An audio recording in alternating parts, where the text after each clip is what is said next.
এবারের নির্বাচন ভবিষ্যতের জন্য আদর্শ বললেন প্রধান উপদেষ্টা। প্রার্থীদের মাঝে ইসির প্রতীক বরাদ্দ, কাল থেকে আনুষ্ঠানিক প্রচারণা।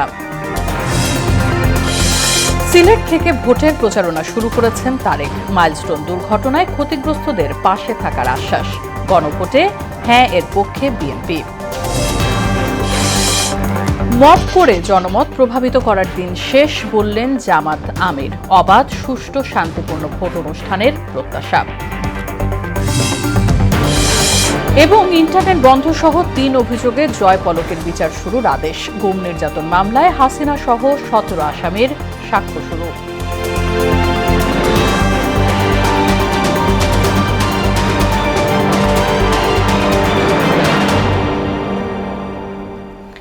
আসসালামু আলাইকুম, স্বাগত মোহনা সংবাদে। শুনছিলেন শিরোনাম, পুরো সংবাদের সঙ্গে আছে রাশিদা সুলতানা রিঙ্কু। এবারে নির্বাচনে ভবিষ্যতের জন্য আদর্শ তৈরি করবে বলে জানিয়েছেন প্রধান উপদেষ্টা অধ্যাপক মোহাম্মদ ইউনূস। এবারের নির্বাচনকে বড় এক চ্যালেঞ্জ উল্লেখ করে তিনি বলেন, এই বিশাল কাজ শেষ করে ঐতিহাসিক অর্জন হিসেবে দাঁড় করাতে হবে। সংসদ নির্বাচন ও জুলাই জাতীয় সনদ বাস্তবায়নের ওপর আয়োজিত গণভোটকে সামনে রেখে সার্বিক আইনশৃঙ্খলা পরিস্থিতি নিয়ে একটি উচ্চ পর্যায়ের সভায় এসব কথা বলেন অধ্যাপক ইউনূস। ভোটের দিন কোথাও যেন কোনো গলদ না থাকে সে বিষয়ে সতর্ক থাকার নির্দেশ দেন তিনি। ত্রয়োদশ জাতীয় নির্বাচনে প্রার্থীদের প্রতীক বরাদ্দ দেওয়া হয়েছে। সকাল 10টা থেকে সারা দেশের রিটার্নিং কর্মকর্তার কার্যালয় থেকে মার্কা বরাদ্দ পান প্রার্থীরা। ঢাকার বিভাগীয় কমিশনার কার্যালয়ে মহানগরের 13টি আসনের প্রার্থীদের প্রতীক বরাদ্দ দেওয়া হয়। ভোটের পরিবেশ নিয়ে প্রতিদ্বন্দ্বী প্রার্থীদের মধ্যে পাল্টাপাল্টি অভিযোগ থাকলেও বিজয়ের বিষয়ে আশা জানান তারা। আরও জানাচ্ছেন নাহিদ সিরাজি নিম্মি। কড়া নাড়ছে ত্রয়োদশ জাতীয় নির্বাচন। মনোনয়নপত্রের যাচাই বাছাই এবং আপিল শুনানির ধাপ পেরিয়ে বুধবার সকালে মার্কা বরাদ্দ দেওয়া হয় প্রার্থীদের। ঢাকার বিভাগীয় কমিশনার কার্যালয় থেকে মহানগরের 13টি আসনে প্রার্থীদের মার্কা দেওয়া হয়। প্রতীক বরাদ্দ নিতে গিয়ে নির্বাচনী পরিবেশ ও কমিশনের কার্যক্রম নিয়ে নানা অভিযোগ করেন প্রার্থীরা। যদিও ভোটের পরিবেশ ঠিক হলে জয়ের বিষয়ে আশাবাদী তারা। এখনো থ্রেট রয়েছে, লেভেল প্লেইং ফিল্ড করার জন্য কর্তৃপক্ষ যাতে ভূমিকা নেন আমরা আহ্বান জানাচ্ছি। তথাকথিত যে বড় দলগুলো তারা আসলে নির্বাচনী আচরণবিধি কোনোভাবেই মানছে না। মাঠকে যেভাবে মসৃণ করা দরকার ছিল সেই জায়গাটা আমরা এখনো দেখছি না, এবং একটা ভায়োলেন্ট নির্বাচন আমার মনে হচ্ছে আমরা দেখতে পাচ্ছি।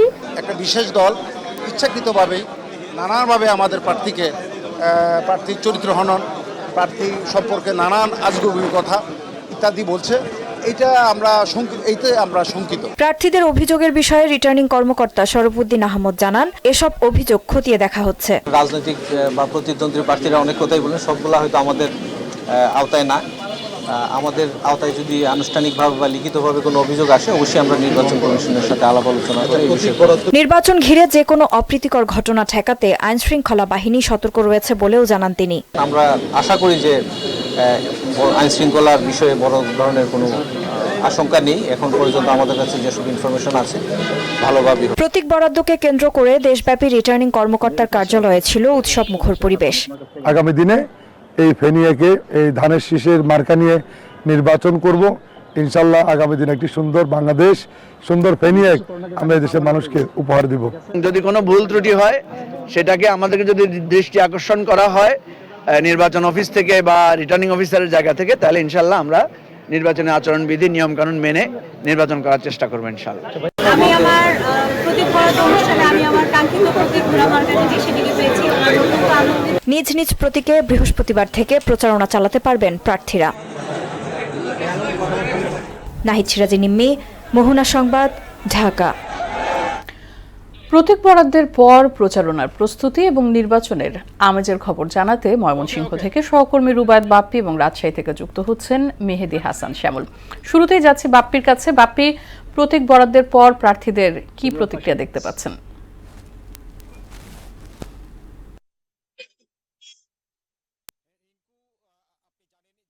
কিন্তু জাতীয় সংসদ নির্বাচনের প্রতীক বরাদ্দ হয়েছে, তো প্রতীক দেওয়ার পর আমরা কিন্তু সকাল থেকেই রিটার্নিং কার্যালয়ে কর্মকর্তার কার্যালয়ের সামনে উপস্থিত ছিলাম। তো আমরা যেটি দেখেছি যে প্রতীক নেওয়ার পর বিভিন্ন প্রার্থী এবং তাদের সমর্থকরা কিন্তু তারা উচ্ছ্বাস প্রকাশ করেছেন এবং প্রতীক পাওয়ার পরই তারা আমরা দেখেছি যে অনেক বেশ কিছু প্রার্থী কিন্তু তারা মাঠে নেমে পড়েছেন। তো আজ কিন্তু ময়মনসিংহের ৬৭ জন প্রার্থী তাদের প্রতীক নিয়েছেন। ময়মনসিংহে আপনি জানেন যে 11টি সংসদীয় আসন রয়েছে, এই আসনগুলিতে কিন্তু ইতিমধ্যেই কিন্তু জমজমাট নির্বাচন প্রচারণা হচ্ছে। তবে এই 11টি আসনের মধ্যে কিন্তু 8 থেকে 9টি আসন কিন্তু স্বতন্ত্র প্রার্থীদের একটি ব্যাপক নির্বাচনী প্রভাব রয়েছে এবং এই ময়মনসিংহের এবারের যে নির্বাচনটি হচ্ছে সেটি কিন্তু স্বতন্ত্র প্রার্থীরা কিন্তু বেশ কিছু আসনে চমক দেখাতে পারে। তো আমরা দেখেছি বিএনপি, জামায়াত, এনসিপি সহ জামায়াতের 10 দলীয় জোটের প্রার্থীরা তাদের কর্মী সমর্থকদেরকে নিয়ে কিন্তু সকাল 10টা থেকে কিন্তু বিকেল 4টা পর্যন্ত তারা কিন্তু প্রতীক নিয়েছেন এবং তারা নিজ নিজ আসনে তারা গিয়েছেন এবং তারা কিন্তু রীতিমতো কিন্তু আজকে আবার প্রচারণা শুরু করেছেন। তো আমরা সাধারণ ভোটারদের কাছে যে বিষয়টি জানতে চেয়েছি, যে তারাও কিন্তু বলেছেন যে এবারের নির্বাচনটা তারা সুষ্ঠু হবে এবং প্রত্যাশা করছেন এবং প্রার্থী এবং কর্মী সমর্থকরা কিন্তু তারা জয়ের ব্যাপারে সকল প্রার্থীরাই আশাবাদ ব্যক্ত করেছেন। তো আমি এখন চলে যাব রাজশাহীতে, সেখানে আছে আমাদের সহকর্মী শ্যামল। তো আমরা জানবো শ্যামলের কাছ থেকে সেখানকার নির্বাচনের খবর। শ্যামল, রাজশাহীর কি খবর সেটা জানতে চাই এবং জানাবেন। বাপ্পি, আপনাকে ধন্যবাদ জানাচ্ছি। আপনি ময়মনসিংহের নির্বাচনের যে আপডেট সেটা জানাচ্ছিলেন। আমি আপনাকে জানিয়ে রাখতে চাই, আপনার মাধ্যমে মহানা দর্শকদের যেটা জানাতে চাই যে রাজশাহীতে সারা দেশের মতো যে আজকে প্রতীক বরাদ্দ, সে প্রতীক বরাদ্দের কর্মসূচি কিন্তু খুব সাবলীল পরিবেশে এবং সুন্দর পরিবেশে হয়েছে এবং যিনি রিটার্নিং কর্মকর্তা আফিয়া আক্তার, তিনি মূলত যে 10টা থেকে তাদের কার্যক্রম, সে কার্যক্রম তারা শুরু করেছিলেন প্রতীক বরাদ্দর এবং সেখানে প্রতীক বরাদ্দের পূর্বেই তারা কিন্তু যে আইন শৃঙ্খলা রক্ষাকারী বাহিনী সহ যে সমস্ত স্টেক হোল্ডাররা নির্বাচন কমিশন পরিচালনা করবেন তাদেরকে একটা ব্রিফিং করেছেন এবং ব্রিফিং শেষেই মূলত 11:30টার দিকে আসলে প্রতীক বরাদ্দ হয়েছে। আমি আপনার মাধ্যমে একটু মহানত দর্শকদের জানিয়ে রাখতে চাই যে রাজশাহীতে 6টি যে সংসদীয় আসন, সেই 6টি সংসদীয় আসনের মোট 26 জন আসলে তার বিভিন্ন দলের পক্ষ থেকে তাদের প্রতীক পেয়েছেন। এর মধ্যে বিএনপি, জামাত, জাতীয় পার্টি, এবি পার্টি, ইসলামী আন্দোলন সহ বেশ কয়েকটি সংগঠন। এবং সেইখানে আমি যে বিষয়টা আপনাদেরকে একটু জানিয়ে রাখি যে এখানে মূলত 3 জন প্রার্থী আসলে স্বতন্ত্র প্রার্থী হিসেবে তাদের লড়াই করছেন। সেই 3 জন প্রার্থীর যারা আছেন তারা যদি রাজশাহী সদর আসনে যিনি হচ্ছেন যে প্রার্থী সালেহ আহমেদ মোটরসাইকেল প্রতীকে এবং পুঠিয়া দুর্গাপুর আসন থেকে বিএনপির সাবেক সহসভাপতি স্বতন্ত্র প্রার্থী ইফসা খায়রুল, তিনি গড়ামার্কা প্রতীকে এবং যুক্তরাজ্য যে জিয়া পরিষদের বর্তমান সহসভাপতি বিএনপির স্বতন্ত্র প্রার্থী ব্যারিস্টার রেজাউল করিম কিন্তু ফুটবল প্রতীকে, এই তারা কিন্তু স্বতন্ত্র প্রার্থী হিসাবে মূলত এই নির্বাচনে এবার লড়াই করবেন বলে জানিয়েছেন। আর এছাড়াও একটি বিষয় আপনাদেরকে জানিয়ে রাখতে চাই যে এই জাতীয় পার্টি মূলত নির্বাচনে আসায় রাজশাহীতে বৈষম্য বিরোধী ছাত্র আন্দোলনের নেতা সরাসরি এই বিএনপির এই জাতীয় পার্টির প্রার্থীদের বিরুদ্ধে তার বিরুদ্ধাচার করেছেন। তো রিঙ্কু, এই ছিল রাজশাহী থেকে আমার কাছে নির্বাচনের প্রতীক বরাদ্দ। অসংখ্য ধন্যবাদ। দর্শক, আমাদের সাথে যুক্ত ছিলেন ময়মনসিংহ থেকে বাপ্পি এবং রাজশাহী থেকে শ্যামল। চলে যাচ্ছি পরবর্তী সংবাদে। নেত্রকোনা ও ফরিদপুরে একটি বিশেষ দল নির্বাচনী কর্মকর্তা ও প্রার্থীদের ভয়ভীতি প্রদর্শন করছেন বলে অভিযোগ করেছেন খেলাফতে মজলিস। বিকেলে সিইসির সঙ্গে সাক্ষাৎ করে অভিযোগ জানান দলের সিনিয়র নায়েব আমির ইউসুফ আশরাফ। এদিকে 25 জানুয়ারির মধ্যে পোস্টাল ব্যালটে ভোট দিতে প্রবাসীদের আহ্বান জানিয়েছে নির্বাচন কমিশন। এমআর আসাদের রিপোর্ট। প্রতীক ও প্রার্থিতা চূড়ান্তের দিনে রিটার্নিং কর্মকর্তার কার্যালয়ে আসেন ঢাকা 13 ও 15 আসনের প্রার্থীরা। কর্মকর্তার সঙ্গে ভোটের মাঠে আচরণবিধি মেনে প্রতিদ্বন্দ্বিতার আভাসও দেন প্রার্থীরা। আমাদের রাজনৈতিক দলের নেতৃবৃন্দ আমাকে যখন ফোন দেয়, আমি সাথে সাথে তাদেরকে নির্দেশনা দিয়েছি, যেখানে জামাত ইসলামের প্রতিনিধিরা আছে তাদের সাথে কথা বলে স্থানীয়ভাবে সেটাকে সমাধান করার জন্য। আচরণবিধি যদি কোনো প্রার্থীর লোকেরা লঙ্ঘন করে, তার দেখার দায়িত্ব কিন্তু নির্বাচন কমিশনের সংশ্লিষ্ট কর্তা ব্যক্তিদের। সেখানে আরেকটি রাজনৈতিক দলের নেতৃবৃন্দ চড়াও হওয়া এবং মারধর করা, ইতিমধ্যে ওই প্রার্থীর প্রায় 16 জন লোক হসপিটাল ভর্তি আছে, অথচ পাল্টা অভিযোগ করে পেশ করা হলো।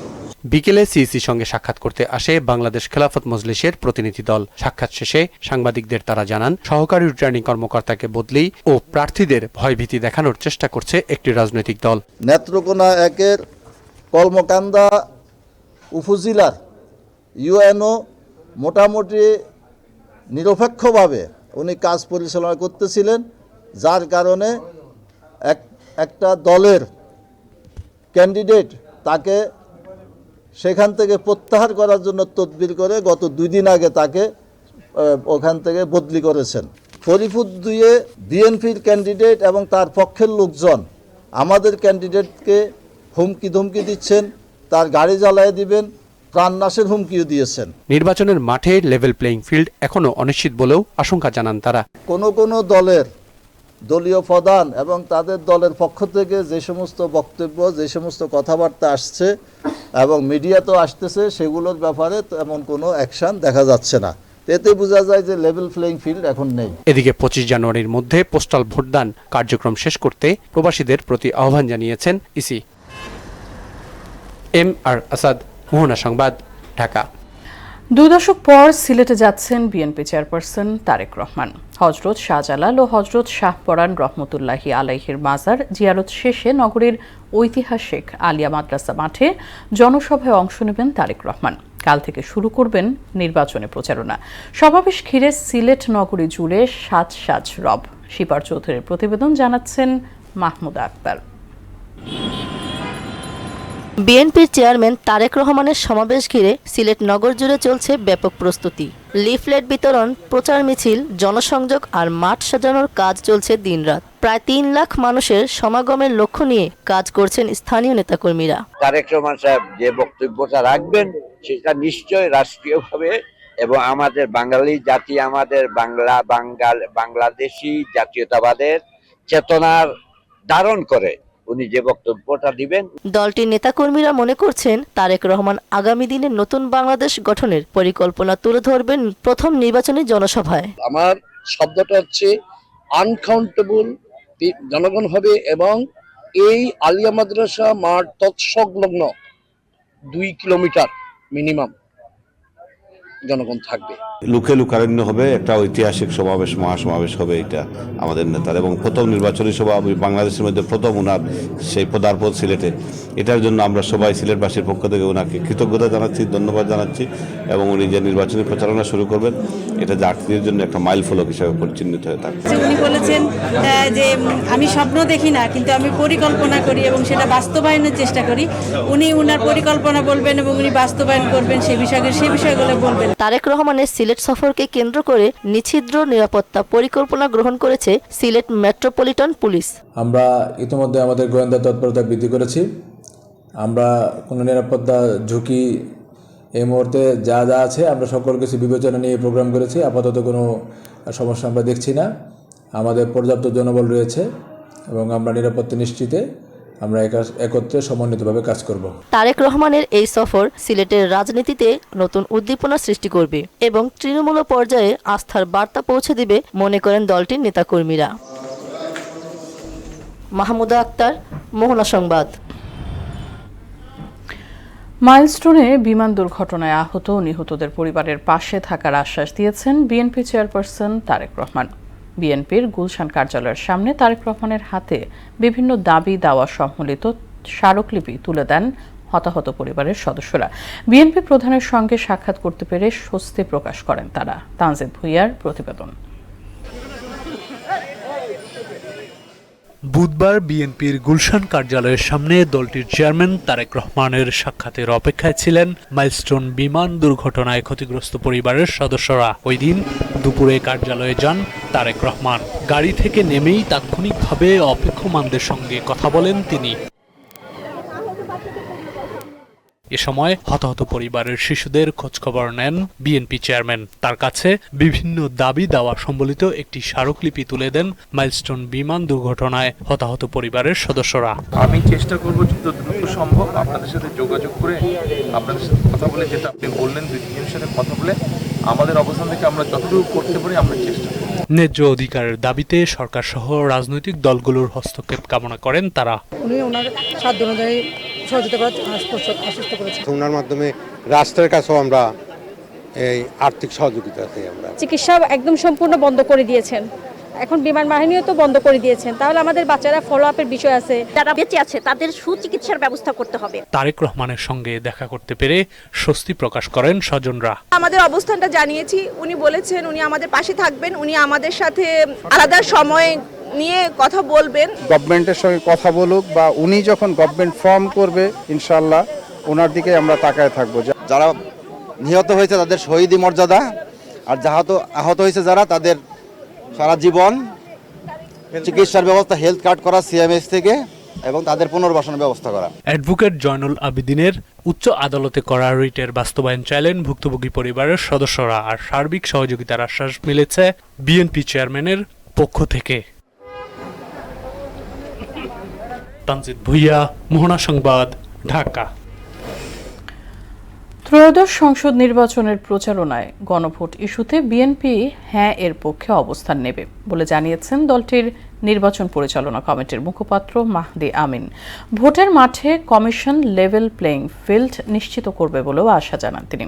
সকালে গুলশানে বিএনপির নির্বাচন পরিচালনা কার্যালয়ে এসব কথা বলেন মাহদি আমিন। তানজিদ ভুইয়ার আরও একটি প্রতিবেদন।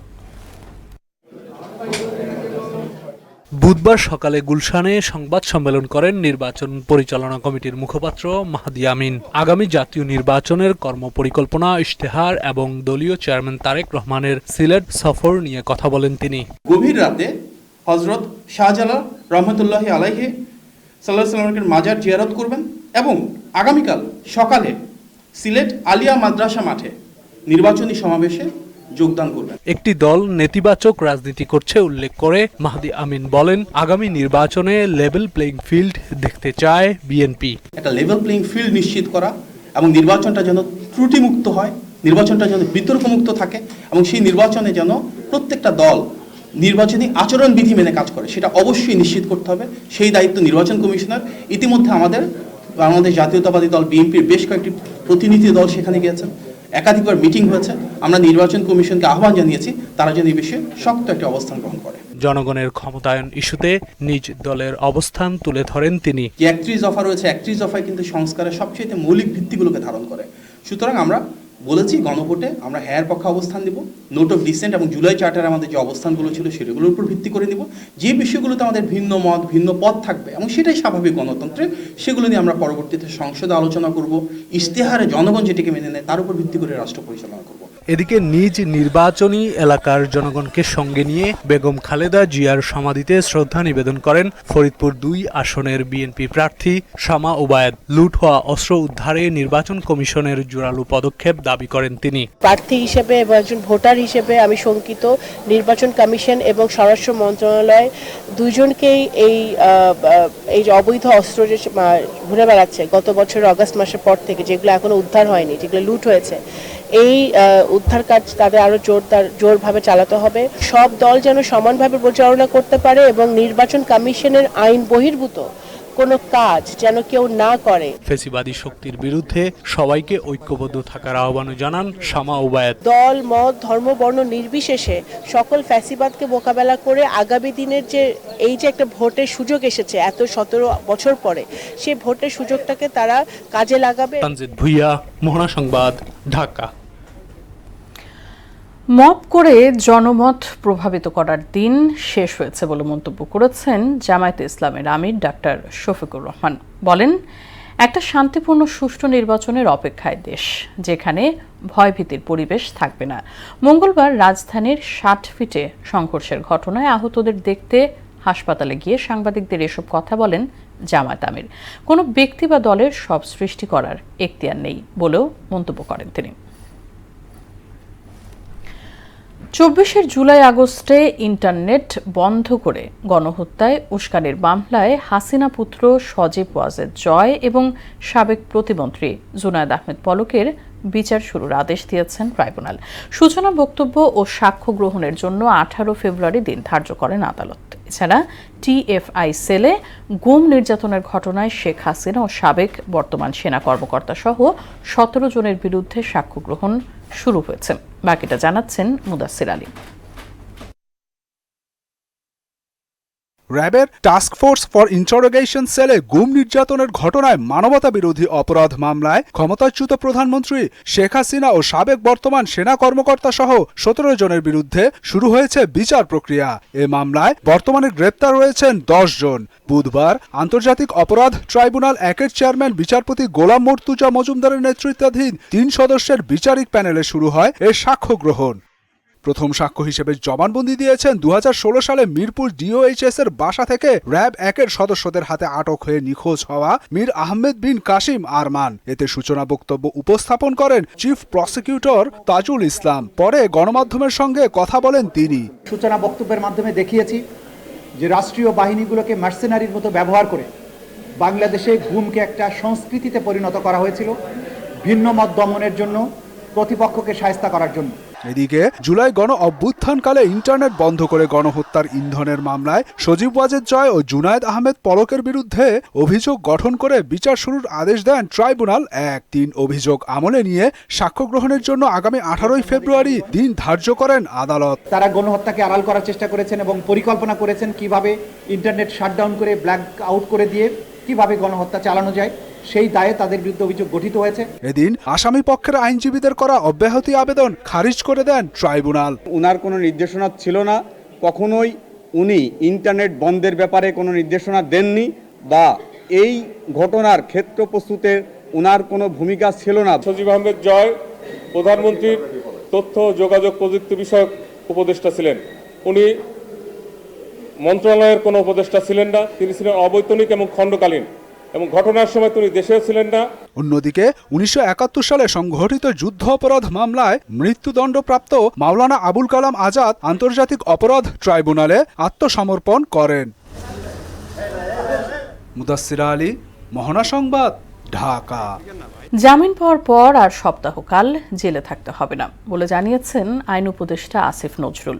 সকালে সচিবালয়ে দেশের 8 জেলায় ই-বেইল বন্ড সফটওয়্যারের উদ্বোধন শেষে এই কথা জানান তিনি। নতুন এই ডিজিটাল পদ্ধতিতে বিচারকের স্বাক্ষরের পর বেইল বন্ড সক্রিয়ভাবে জেলখানায় পৌঁছে যাবে। কারাগারে আটক ব্যক্তি কয়েক ঘন্টা বা সর্বোচ্চ একদিনের মধ্যেই মুক্তি পাবেন জানিয়ে উপদেষ্টা বলেন, এতে করে কমবে ভোগান্তি। এই ছিল সংবাদে। পরবর্তী সংবাদ রাত 9টায়। এর আগে সন্ধ্যা 7টায় দেখবেন সংবাদ এক নজরে। মোহনার সবশেষ খবর সবার আগে জানতে ভিজিট করুন www.mohna.tv। সংবাদ দেখতে পারেন ফেসবুক ও ইউটিউবেও। সঙ্গে থাকার জন্য ধন্যবাদ সবাইকে।